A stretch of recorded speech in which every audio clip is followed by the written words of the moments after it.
Ralba here with manager of the Wall to Wall Suites for yet another edition of Countdown with Colby. Yes, we're back on track, and so are the Suites. You win your last game against the Pippins, which has been a big struggle this year. Yakima Valley, 4 of their 6 wins has been against the Suites, but how do you feel just getting out of there with a win? Yeah, I mean, it's good to salvage a series and come away with at least one on the road. In the grand scheme of the season, the things you've got to avoid are losing a series at home and getting swept. And so those are kind of the, if you take care of business and don't do those things, then you usually set yourself up in a spot to be competitive and be where you want to be come the end of the season. So good job by the guys bouncing back and not just, I thought we brought great energy after losing the first 2, and so it was good to see. You haven't done either of those 2 things you mentioned. You haven't lost a series at home, and you haven't been swept this year. But how do you keep that streak going against Portland? Yeah, I mean, obviously a big test, so one of the toughest tests probably of the year so far as doing those things for the recipe that I just talked about. But no, I'm excited to be at home. I think we're gonna have great support from the fans, and I think the guys are excited for another challenge. They haven't seen a loss yet since we gave them their first one back in Portland. So I think we're excited to come out, hopefully play well today, set the tone for the series, and keep on going. Hey, and your last one game against Portland undefeated. There you go. So there you Come go. on. 1-0. There you go. So what makes the Pickles, obviously, other than their lineup ups and downs, is there any? Obviously, you're going to say no, but is there any intimidation type of thing? Like, look, these guys are 18-1. They have lost one game this whole season, or just go out there play the game? No, I mean the game. They've got a strong team. They've got experience. They've got depth throughout their lineup. In the bullpen on the pitching staff, but. Sure. The game isn't played on paper. And so, I'm excited to go out there. It's a great challenge. I think we match up just right there with them. We talked about those games in Portland, and we're a couple pitches away. And those first 2 games from those going a different direction. And, I think we can play with them. We can play with anyone in the West Coast League. It's not even a question. So I'm excited to see our guys go out and compete. And like I said, hopefully set the tone early and have a great series this midweek against them. We're entering the latter half of June, which is kind of crazy to think about. It feels like we just started the season. You got kind of your last reinforcements coming in. You got Gunnar Gill. He comes in. What do you expect out of him kind of in his first game with the Sweets? Yeah, another left-handed bat for us to plug into the lineup, which is good. Electric player, a lot of tools. He can really run in the outfield. He's going to cover a lot of ground here in the big Borlesti outfield, and so excited to see him out there.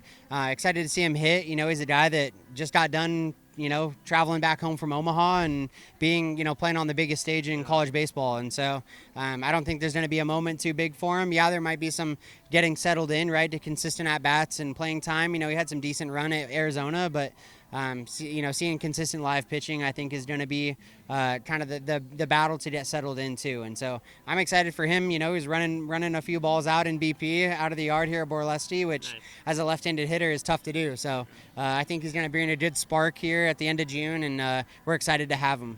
Is there anything about playing at the biggest stage and now you're playing summer ball that makes it tough, that transition? I think.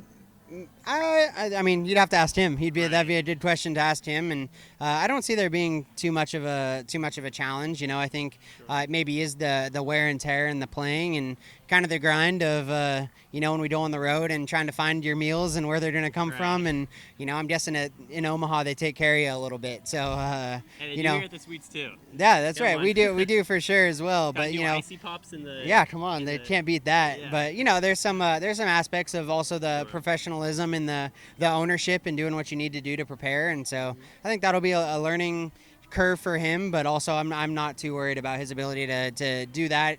He's a great kid. He's been a great person in the clubhouse so far in the 24 hours he's been here in Walla Walla, and so I'm excited to have him. A couple more player-focused questions. Josh Likert on the other end leads the West Coast League in RBI, home runs, top 3 in batting average. He had 2 against you in one game. How do you kind of limit his damage? I know it's hard to do, but you got to start somewhere, right? Yeah, I think a big thing is pitching him smart. I think it's going in with a plan with, I think, Aiden Rady and Owen Estabrook today, and we're going to sit and meet and talk about how we're going to attack these guys, and I think we'll go in with a great plan, and then it's thrown with conviction, giving him our best stuff and challenging him to hit it. It's a Borlesti is a much bigger ballpark than Portland is, and they've played a lot of games at home. True. He's got a lot of talent and a lot of juice in the tank, and the ball flies here to the right parts of the park. But I think if we can execute on our plan, then we should be able to hopefully neutralize his performance. Which is something that we struggled with a little bit the first time we played him. You mentioned Aiden Rady. comes back out, third or fourth start on the year. It's been a little up and down, but how do you just kind of get him to go out there and be rock solid? Yeah, I think it's, help him to trust the stuff that he does really well, and that's worked with great tempo. That's throw a ton of strikes and come right at hitters. I think if he can do that and he can mix speeds throughout the count, I think he's gonna be set up for success. So, like a lot of our starters, he gives us a great chance to win. He gives us a great chance to go compete, and so I'm expecting he's going to come out and do just that. I want to mention Tanner Kern really quickly. He comes out, doesn't get the start in the last two against the Pippins, but then he does come in. He gets that big base hit. I was pumped up. I could see the dugout fired up for Tanner out there. It's been struggling a little bit after riding such a high. I can't even imagine how hard that is as a player, but he's back in there tonight. How does he kind of bring some of that momentum against the best team by all accounts right now in the West Coast League? Yeah, I mean, it's come in and play with a lot of confidence, right? A lot of tools. He's a highly talented player, and I think if he can believe in himself and believe in the talent that he has, he's going to be in a great spot. He got the base knock at Yakima, kind of get the momentum going, and so if we can get him taking his best swings, if we can get him working counts, forcing the pitchers to throw him pitches he wants to hit, then I'm expecting he's gonna keep on going. And it's easy sometimes to ride the results and you get too high and then you get too low. And so it's kind of finding that middle ground and taking it one game at a time. At Whitman, we talk about playing the one game season, right? You play this game and then you move on to the next one. And so I'm expecting for him to, kind of try to embrace that mindset, come out, give us his best effort tonight, and then no matter what the result is, do it again tomorrow. Dom Cadiz on the other end, talk about riding high, riding low. This guy's rode nothing but high, but slumps happen in baseball, and he's not on one yet. How do you keep him from getting down into that slump? Same thing, same exact advice, right? Don't get too high, don't get too low.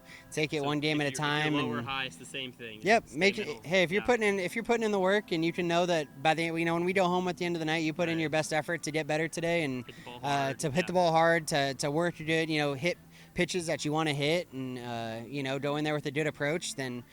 Baseball is one of those games, right? You can hit 4 balls as hard as possible, and they're all outs, and you get nothing to show for it. And so, for him, I think it's just continuing to do what he's doing, not let a result or maybe a one game that struggles define him, and just get right back in there, going to compete. 4 days. So this is the Colby question of the day. Okay. All right. 4 days gonna happen in mid-July. That's your big quote-unquote break. I don't know how much of a break it'll be for you. Yeah. But let's say you had free plane tickets to anywhere in the world for you and your wife to go get 4 days off. Where are you going? Probably Hawaii. Hawaii. Yeah, okay, I would head to Hawaii. Really decompress. Yeah, decompress, get out on the beach, maybe play a little golf and go hang out. Yeah, my wife and I that's where we went for our honeymoon, and that's a great spot. We like to kick back and just enjoy, and yeah, it's a great spot. So that's probably where I would head. How about outside the U.S.? Where are you gonna go? Hawaii's obviously in the U.S., but it's not close to here at all. But if you want to go outside, where are you going? Yeah, I would say. Gosh. A little European probably vacation? Yeah, probably African like safari, who knows? Yeah, I would say probably like southern Italy, or wine country in Italy or something like that, like a little Piedmont region or something. Go from wine country to another. Yeah, right. Might as well. So go see somewhere else. One of my best friend and his wife went to Italy, and they had nothing but great things to say. So maybe go try that out. Nice, Sweets. A big one today against the Portland Pickles. The start of a 3-game set. Once again, it's Countdown with Colby with manager of the Walla Walla Sweets, Colby Watilo. Thanks so much. Yeah, thanks, Drew. Go Sweets.